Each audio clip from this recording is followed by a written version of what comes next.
Hi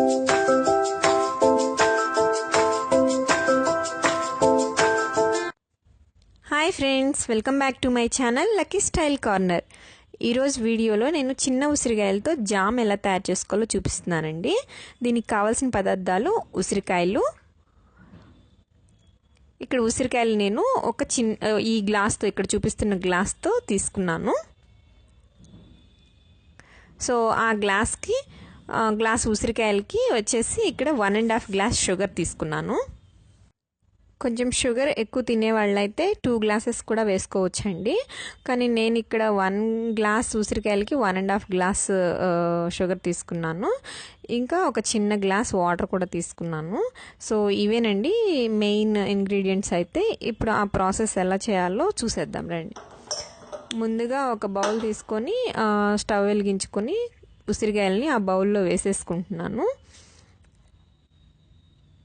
ఇంకా మనం ముందుగా పక్క పెట్టుకున్న చిన్న గ్లాస్ వాటర్ ఏదైతే ఉందో దానిలో యాడ్ చేసేసుకొని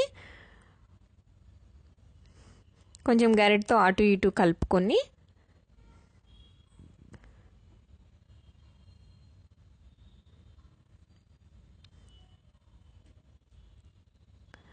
కొంచెం సాల్ట్ అండి, ఇక్కడ నేను చూపిస్తున్నంత సాల్ట్ వేసేసి మూత పెట్టి ఒక 5 మినిట్స్ ఉడికించాలండి. సో 5 మినిట్స్ తర్వాత మీరు చూసినట్లయితే ఇట్లా ఉడుకుతూ ఉంటాయి కదా, ఉడికిపోతూ ఉన్న ఉసిరికాయలు కొంచెం మెత్తబడిపోతాయి. సో అలా మెత్తపడిన ఉసిరికాయల్లోకి మనం ఇప్పుడు షుగర్ యాడ్ చేసుకోవాలి.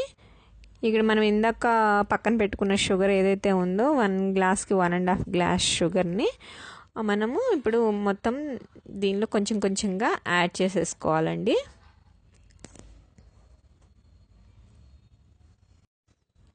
సో మనం అంతా షుగర్ అంతా యాడ్ చేసేసుకున్న తర్వాత అది స్లోగా కరుగుతుంది కదా, ఇట్లా మీడియం ఫ్లేమ్ మీద ఉంచుకొని మనము దాన్ని ఇలా స్లోగా తిప్పుతూ ఉండాలండి. మరీ ఫాస్ట్గా తిప్పినా మనకి ఉసిరికాయలు కొంచెం చిదిరిపోతాయి. సో అలా కాకుండా మెల్లగా కొంచెం కొంచెంగా తిప్పుతూ ఉండాలి. సో ఇది కొంచెం సేపటికి మనకి లైట్ బ్రౌన్ కలర్లోకి మారిపోతుంది. సో అప్పటి వరకు దీన్ని స్లోగా తిప్పుతూ ఉండాలి. ఇది కొంచెం టైం టేకింగ్ అండి, ఆల్మోస్ట్ 1 అవర్ పడుతుంది. సో నిదానంగా కలుపుకుంటూ ఉండండి. కొంచెం సేపటికి ఇలాగా ఇక్కడ చూపిస్తున్నట్లుగా కొంచెం పొంగు వస్తుంది.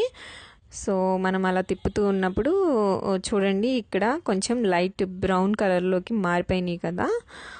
ఇది ఇంకా అవ్వలేదండి, ఇంకా టైం పడుతుంది. సో ఇలా తిప్పుతూ ఉన్న తర్వాత కొంచెం సేపటికి మనకి కరెక్ట్గా బ్రౌన్ కలర్ వచ్చేస్తుంది. చూడండి, ఇక్కడ ఆల్మోస్ట్ ఇది అయిపోయిందండి. ఇక్కడ మనకి కరెక్ట్గా బ్రౌన్ కలర్ వచ్చేసింది. సో ఇంతేనండి. ఇప్పుడు స్టవ్ ఆఫ్ చేసుకొని దీన్ని ఒక 2 అవర్స్ పాటు చల్లారనివ్వాలి. సో చల్లారిన తర్వాత దాన్ని తీసి ఒక గాజు సీసాలో కనుక పెట్టుకున్నట్టయితే మనకి ఇది 2-3 మంత్స్ నిల్వ ఉంటుందండి. ఇంతే అండి, చాలా సింపుల్. ఈ వీడియో కనుక మీకు నచ్చినట్లయితే ప్లీజ్ లైక్ చేయండి, కామెంట్ చేయండి, ఇంకా సబ్స్క్రైబ్ చేసుకోవడం మర్చిపోకండి. Thank you so much.